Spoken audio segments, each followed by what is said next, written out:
and see what everyone's talking about.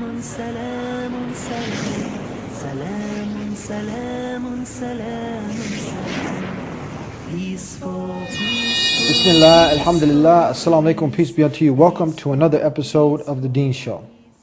Every week we try to bring you a new show helping you understand the most misunderstood way of life in the world today, which over 1.5 billion people in the world practice today. So you should really get to know Islam, really get to know your local Muslims, and that's what we're trying to do.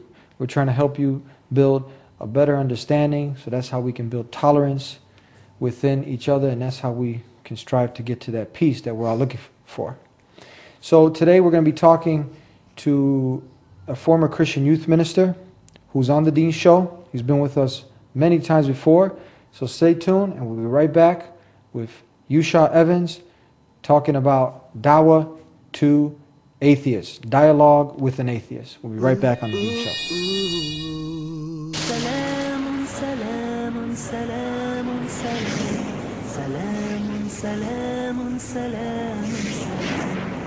Peaceful, peaceful, peaceful, peace. Peaceful, peaceful. Assalamu alaikum. Wa alaikum salam. How are you, brother? Good, alhamdulillah, brother. How are you? All right, praise alhamdulillah. be to God. All praise to God. Thank you for coming out again. Absolutely. We're going to be talking today on the Deen Show, dawah, dialogue with an atheist. You know, it's our responsibility, it's our obligation as ones who follow Islam to extend the invitation. Just like you invite somebody over for dinner, you invite them to the ball game, we need to invite people to this wonderful way of life, which is surrender and submission to God alone and not His creation. Yes. And from there, everything else falls into place. So sometimes when you're talking to people, you come across somebody who just does not believe in God. How has your experience been with this, and how do you go about talking to someone who does not believe in God?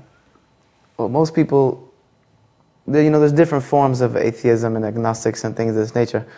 They'll give you that science, proves there's no God, with the Big Bang and the expansion of the universe and, everything coming together through evolution and Darwin's theory and all of this other stuff. And people have gone and tried to refute this by using, huge scientific means. You have people like Harun Yahya who have gone, and his extensive books on, the proof of the universe, this, that, and the proof inside every other thing.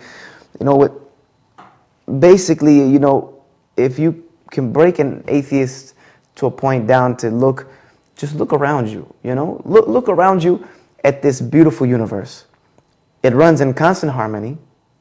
All these gabillions, the numbers that are not even invented of planets, they run in a perfect manner, perfect orbit. They don't cross over each other. They don't have anything. Just look at this world. This world is in the perfect place to sustain life. We're at a couple feet closer to the sun, nothing would live here. A couple feet farther, everything would be frozen. If it rotated on the axis any different, like all of these things. Everything is perfect. To the exact degree, it's perfect. Everything is in perfect synced harmony. The amount of rain and the amount of evaporation is exact. All of these things scientifically prove that there's a God. And people say, that's come around for the Big Bang and evolution and, just per chance and things. And I asked a guy one time, an atheist, and I've heard this same analogy used before, that if I went to a Mercedes-Benz factory, say, give me every part that it takes to make a Mercedes. Give me every single piece. Put it in a big bin. They give you every single part, all jumbled up, put it in a big bin. You throw a bomb in there, blow the whole thing to smithereens. You think you're going to get a Mercedes? Not at all. I don't care if you throw 50. The more bombs you throw in there, the less like a Mercedes is going to start to look. So you're going to tell me that a big bang, an explosion, created all, and we're talking about Mercedes, something that was created by human hands, something that breaks down, something that one day is going to corrode and fall apart. Look at this earth. It runs in perfect harmony. Millions of years, millions and millions, maybe billions of years. It's been going in perfect harmony. Nothing has happened. Look at our body. Our body runs in such a way that it's perfect harmony. Our heart beats, but we don't have to think about it. We breathe without thinking about it. Our brain functions without thinking about it. Our blood vessel. All these things happen without us having even pondered even a little bit. The only thing we got to do is put some food and water in it and take care of it and exercise, and it runs perfectly. So you mean to tell me all of this is by chance? because only someone who is either a fool. We'll be right back. You're watching The Dean Show, and this is the mailbag. This is where we take your calls, we take your questions, so any of you wanted to call in. And for future reference, when it's playing as a recording, you won't see the phone number on the screen. And we'll have... Hold on. Okay. Hold on. There we go. Assalamu alaikum. Yes. This is The Dean Show. Go ahead. This is Yusuf Estes. Well, thank you. Thank you very much. Okay, but ask, you have a question, okay? Alrighty then. We'll do that right now. Keep your TV on, and we'll, okay. Assalamu alaikum wa rahmatullah. Question, they called in and they're asking us about the subject of how do you prove there's God? And how do you overcome the question when somebody asks you that where did everything come from, and what about the Big Bang, that the universe is coming from a Big Bang, and why don't we just accept that instead of coming up with this creation business? Okay, one of the ways I like to explain it to our students is like this. It's pretty simple. First and foremost, if they're not Muslim, I always remind them that we say, thank you for asking me about my religion, refer to the Quran and the teachings of Muhammad, and make sure they understand that this is not something you're going to make up on the spot. Okay. The next thing, though, is to ask them, what would happen if I take a water glass and I walk out to the pavement and I drop it? And it'll shatter into many pieces, splintered and break, and it'll just be destroyed, glass everywhere. I say, what will happen if I bring another glass and drop it? They said, the same thing. I said, will it be exactly the same? They said, no, it'll be different every time, but it will always be shattered. All right.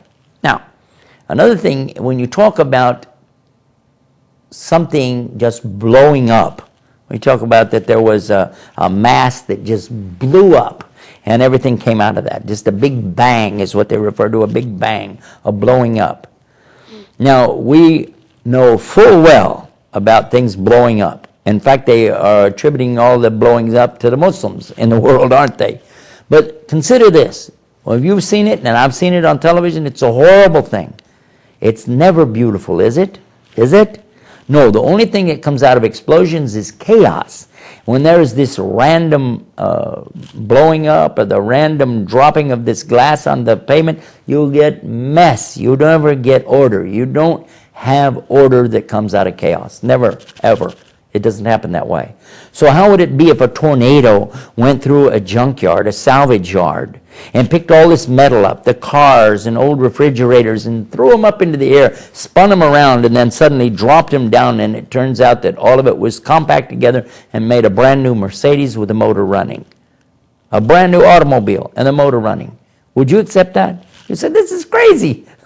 This is wilder than a Steven Spielberg sci-fi movie. You're right. It is. Yet when you look to the universe, what do you see? What do you see? You see these spheres going in elliptical orbits. The sun in an orbit. The planets around the sun in orbits. The moons going around the planets. They're in orbits too. And how is that? How does this come about? Stop and think about it. Is it possible that this kind of order comes from an explosion? Without a design, without a plan?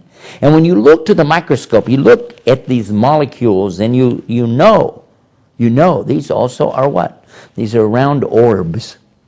And the theory of the atom is the same thing, that you have a proton, an electron, a neutron, and these are also spheres going in orbits around other spheres.